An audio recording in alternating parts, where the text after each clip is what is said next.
José Antonio Encinas y la educación. Voy a empezar con una pequeña frase que Encinas nos dejó y dice: el más alto cargo que un ciudadano puede desempeñar en una democracia es el de ser maestro de escuela. Encinas fue un reconocido educador peruano quien se encargó de velar y de defender la educación en nuestro país. Biografía de José Antonio Encinas. José Antonio Encinas Franco nació en la ciudad de Puno, ubicada al noreste de Perú, el 30 de mayo en el año de 1888. Sus padres fueron Matilde Franco y Mariana Encinas. Para hablar de la biografía de Encinas, vamos a dividirla en dos partes, que es la formación académica y la participación política. Formación académica de Encinas. Sus primeros estudios los realizó en la institución conocida como el glorioso Colegio Nacional de San Carlos, ubicada en Puno. Este colegio era el más antiguo e importante de la región. Posteriormente, en el año de 1907, fue elegido como director del Centro Escolar de Varones, donde Encinas da comienzo a su experiencia pedagógica. Y en 1915 obtiene su bachiller y doctorado en letras, graduándose en la Escuela Normal de San Marcos, la cual es considerada como la institución educativa más importante del Perú.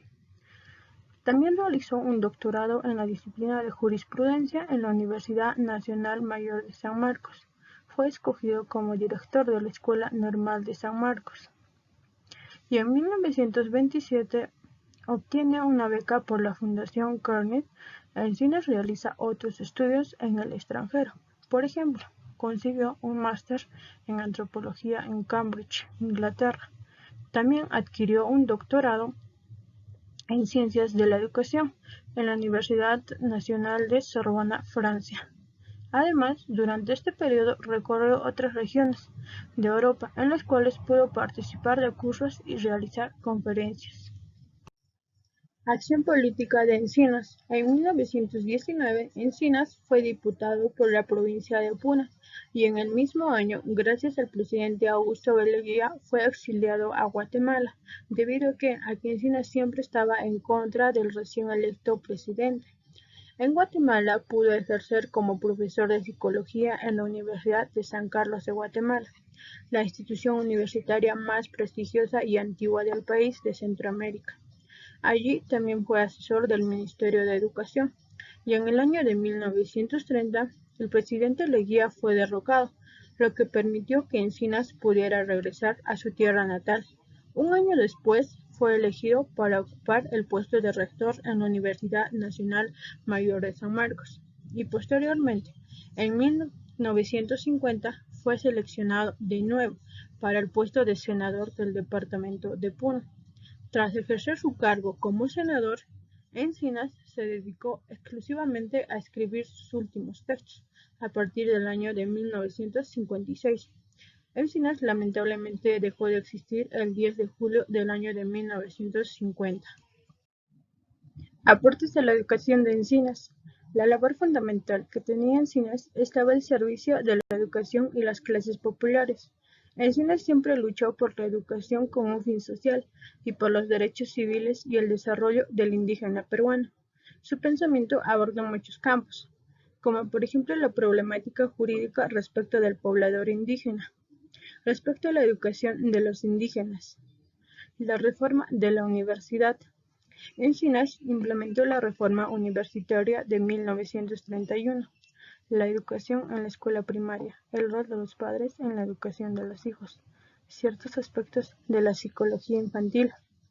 El pensamiento de Encinas, por tanto, tiene rigurosidad científica y proyección intelectual, pues muchas de sus ideas se adelantaron a los enfoques y propuestas que en nuestros días se consideran como innovadoras. Su pensamiento sobrevive a pesar del tiempo transcurrido y sigue orientado a los maestros que se animan a leerlo como parte de su inquietud por cambiar la educación de nuestros días. Encinas y el manejo de enfoques de la escuela moderna.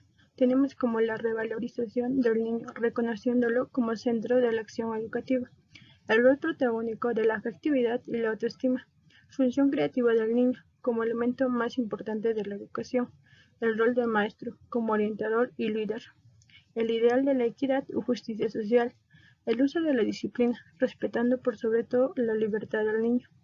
Una manera de ver las propuestas de Encinas es relacionarlas con su momento. Encinas atentamente abordó la problemática de la educación. En su tarea sobre la educación, Encinas guarda una relación entrañable con la niñez. Encinas decía que el niño es el ser más incomprendido y el más conculcado de todos los tiempos. Todos los males que sufre la sociedad actual son consecuencia de nuestra incapacidad para comprender a los niños. Hay que prepararse para comprenderlos. Planteamientos de Encinas hacia la educación. Número 1. Propuso la conversión de la escuela en una institución capaz de ponerse al servicio de la comunidad. Y frente a esto, Encinas decía que la escuela, por su naturaleza, es un cuerpo colegiado, donde maestros y estudiantes persiguen un solo propósito, el de ponerse al servicio de los intereses de la colectividad. Número 2. Postuló por una educación básica que prepare hasta que el educando tenga 18 años. Y frente a eso también Encinas nos decía que una próxima y urgente reforma debe considerar la escolaridad obligatoria hasta los 18 años. Evidentemente, esta medida supone un cambio radical de orientación y de tendencias en el régimen de las escuelas y colegios. Para llevar a cabo ese efecto en la escolaridad, lo esencial es borrar la diferencia que existe entre la escuela primaria y la secundaria.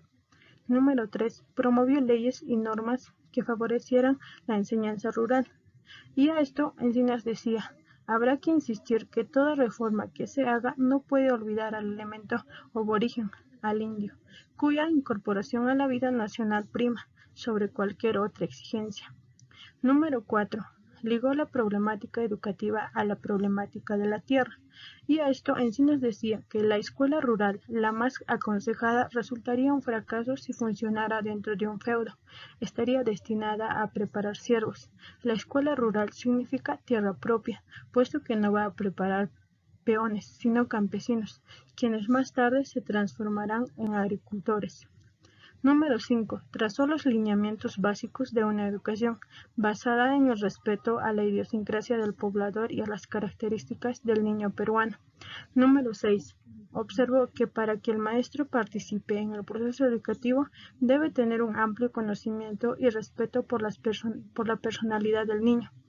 Número 7. Planteó que la educación y la escuela debían reivindicar los derechos del niño, y especialmente del niño andino, desterrando toda marginación. Por último, a José Antonio Encinas lo vamos a destacar como de la siguiente manera. Fue un maestro visionario. Sus ideas pedagógicas tienen extraordinaria vigencia y otras solo a futuro serán reconocidas. Fundó la Universidad Nacional de Educación en La Cantuta. Dedicó lo mejor de su vida a la educación. Fue maestro por naturaleza y pedagogo por esencia. Un luchador incansable por la redención del aborigen. Participó activamente en el movimiento indigenista. Fue un hombre honesto y con un amor profundo al niño, al indio y a su tierra natal. Esos fueron sus tres grandes amores. Llevó una vida sin escándalos ni desórdenes. Era prudente y austero. Fue un educador de sensibilidad y de gran emoción social. Se identificó con el problema del hombre desposeído. Le gustaba la música. Tocaba la mandolina en una estudiantina musical.